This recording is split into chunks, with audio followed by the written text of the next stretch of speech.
Ողջույն հարգելի հետևորդներ, եթերում ABC լուրերն է, ես Գառնի Մութաֆյանն եմ, կարևորի մասին նախ համառոտ։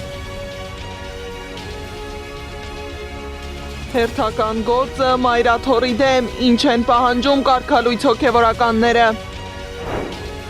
Գնդերեցների ծառայություն բանակում, կարող են հոգևորականները շարունակել իրենց ծառայությունը բանակում և ինչ պայմանով։ Հայաստան-Ադրբեջան ապրանքաշրջանառությունն ու խաղաղության ազդեցությունը Հայաստանի էկոնոմիկայի վրա։ Նախարարը ամփոփել է 2025 թվականը։ Ես կարծում եմ պատերազմից խաղաղության խոսակցությունը արդեն իսկ ֆանտաստիկ է։ Բանակցություններ Օմանում և զուգահեռ կոչեր Միացյալ Նահանգներից Իրանում գտնվող իր քաղաքացիներին, ինչ զարգացումներ կան հարևան Իրանում։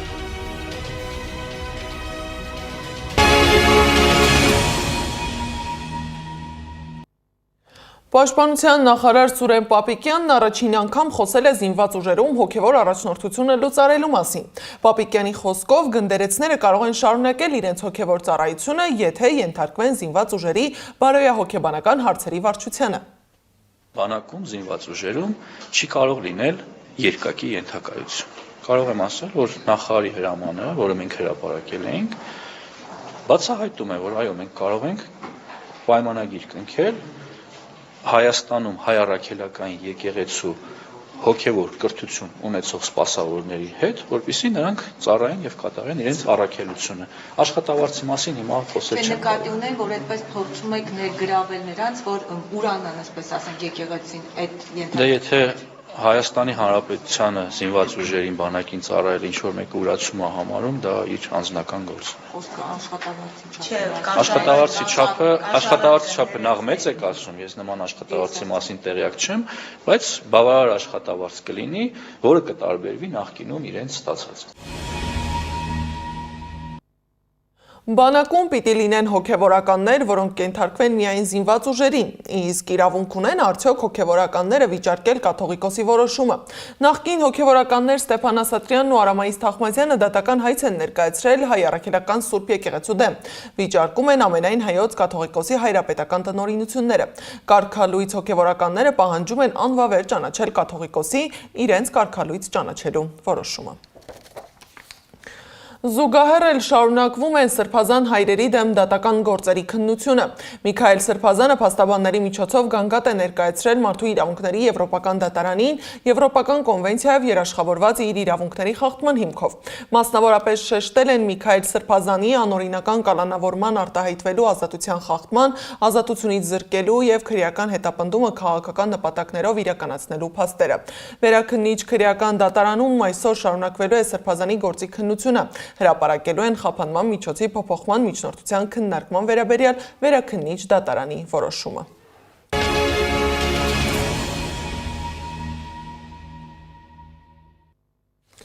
Այս ամենին զուգահեռ էկոնոմիկայի նախարարն ամփոփել է 2025-ը, որի գլխավոր իրադարձությունը նախարարի կարծիքով Հայաստանի և Ադրբեջանի միջև առևտուրն է։ Ըստ նախարարի մի քանի ամիս առաջ ոչ ոք չէր կարող պատկերացնել, որ հնարավոր է Բաքվի հետ առևտուր անենք, բայց դա արդեն իրականություն է և դա խաղաղության արդյունքն է։ Ես շատ լավ հիշում եմ 2 տարի առաջ, երբ որ նշանակվում էի նախարար, հիմնական խոսակցությունը նրա մասին էր, թե կլինի օրինակ նոր հարձակում, թե չի լինի։ Իսկ հիմա հիմնական խոսակցությունը նրա մասին է, որ ինչ ապրանքը հնարավոր է վաճառել կամ չվաճառել եւ բենզինի գինը ենթադրենք ինչքանով իջավ կամ չիջավ։ Ես կարծում եմ պատերազմից խաղաղության խոսակցությունը արդեն իսկ ֆանտաստիկ է, խաղաղության օգուտների մասին խոսակցությունը շատ լավ խոսակցություն է եւ բնականաբար պետք է ավելացնենք, որպեսզի մաքսիմալ շատ օգուտներ ունենանք։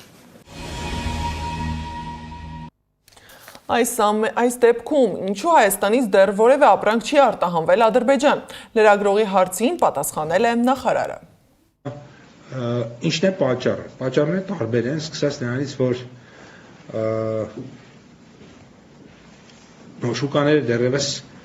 միմյանց բավականին անծանոթ են, ինչպես մեր շուկան իրենց համար, այնպես էլ իրենց շուկան մեր համար, եւ սրա համար իմ կարծիքով պետք է ժամանակ Եվ դա այնպիսի գործընթաց է, որը ավելի շատ բնականաբար գտնվում է մասնավոր հատվածի դաշտում։ Պետությունը ստեղծում է պայման, քաղաքական պայմանավորվածություններով, ճանապարհի բացվելով, երկաթուղու գործելով եւ այլն։ Մենք այդ պայմանների մի զգալի մասը ստեղծել ենք, բայց դեռ ամբողջությամբ ստեղծված չի։ Օրինակ ուղիղ երկաթուղային հաղորդակցություն դեռևս չկա, բայց դուք շատ լավ գիտեք, որ այդ ուղղությամբ աշխատանքը կա ու կլինի դա։ Հանուն խաղաղության Հայաստանը պատրաստ է ճանապարհներ կառուցել, առևտուր անել, մեր երկրի համար կարևոր հարցերում զիջումների գնել։ Իսկ ինչի է պատրաստ Ադրբեջանը հանուն այդ խաղաղության։ Օկուպացնել մեր սուվերեն տարածքը, ապօրինաբար պահել մեր հայրենակիցներին բանտերում ու դատել եւ պահանջներ ներկայացնել։ Սա այն ամենն է, ինչ անում է Ադրբեջանը վերջին մի քանի տարվա ընթացքում։ Իսկ երեք արդեն Բաքվի ռազմական դատարանը հրապարակել է Արցախի ռազմաքաղաքական ղեկավարության եւ մյուս գերիների կեղծ դատական գործերի վճիռները։ Արցախի 4-րդ նախագահ Արայիկ Հարությունյանի փաստաբանը Reuters-ին ասել է, որ իր պաշտպանյալը, որը դատապարտվել է ՑՄԱ ազատազրկման, սպասում էր դատավճռին։ Փաստաբանն ասել է, որ համաձայն չեն ոչ մեղադրական եզրակացության, ոչ էլ դատավճռի հետ, սակայն նրա խոսքով դեռ վաղ է որոշում կայացնել հնարավոր վերաքննիչ բողոքի վերաբերյալ։ Միաժամանակ Արցախի նախկին պետնախարար Ռուբեն Վարդանյանի որդի Դավիթ Վարդանյանը կոչ է արել Թրամփի վարչակազմին ճնշում գործադրել այն բանտարկյալների ազատ արձակման համար, որոնց դեռևս պահում են Բաքվում։ Ըստ Վարդանյանի օգոստոսյան իրադարձությունը չհանգեցրեց խաղաղության պայմանագրի ստորագրմանը, այլ հանգեցրեց շրջանակային տեքստի նախաստորագրմանը, որը նրա խոսքով որևէ հղում չի անում հայ կալանավորվածներին։ Դուք չեք կարող քրիստոնյա պատանդներ պահել բանտախցերում եւ ակնկալել, որ աշխարհը կհավատա իրական խաղաղության գոյությանը, ասել է նա։